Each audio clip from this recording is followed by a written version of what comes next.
Le début d'une reprise est une phase critique, on le sait. Comme pour une mécanique, il faut vaincre l'inertie et le risque de caler est important. C'est donc un moment où les politiques doivent être procycliques, c'est-à-dire jouer le rôle de starter. Cet enjeu est bien compris des pays anglo-saxons, ils le démontrent encore aujourd'hui en jouant le relâchement monétaire. Car c'est la diffusion de la reprise, son amplification, puis son autonomisation qui se jouent alors. Et c'est le talon d'Achille de la reprise européenne. Le mouvement de retournement est aujourd'hui incontestable au sud comme au nord. Je n'y reviens pas. Avec en arrière-plan des politiques budgétaires qui n'ont toujours pas retrouvé leur neutralité. Et dans ce contexte fragile, ni la BCE ni l'Allemagne ne jouent actuellement le jeu de la diffusion et de l'amplification de la reprise. La BCE d'abord, on l'a dit maintes fois, continue à résorber son bilan. Les banques remboursent aujourd'hui les avances à court terme qui leur avaient été consenties. Autrement dit, la BCE a échoué dans sa tentative de relance du crédit européen. Face à cela, elle tarde à mettre en œuvre des stratégies alternatives, notamment des taux de dépôt négatifs pour les banques qui pourraient les inciter à faire travailler davantage la liquidité bancaire.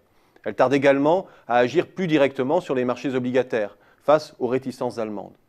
Pendant ce temps, le piège de la déflation se referme peu à peu.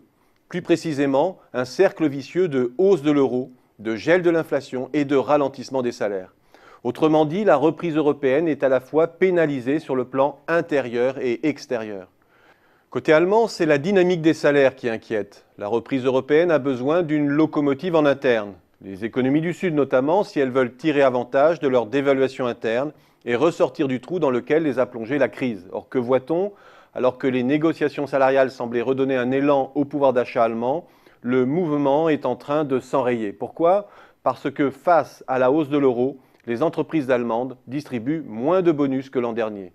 Résultat, la modération salariale est en train de gagner outre-Rhin où la croissance des salaires n'est plus que de 1,5 à 2% contre 3,5% en début d'année. Le piège de la hausse de l'euro et de la déflation salariale se referme donc peu à peu sur l'activité européenne.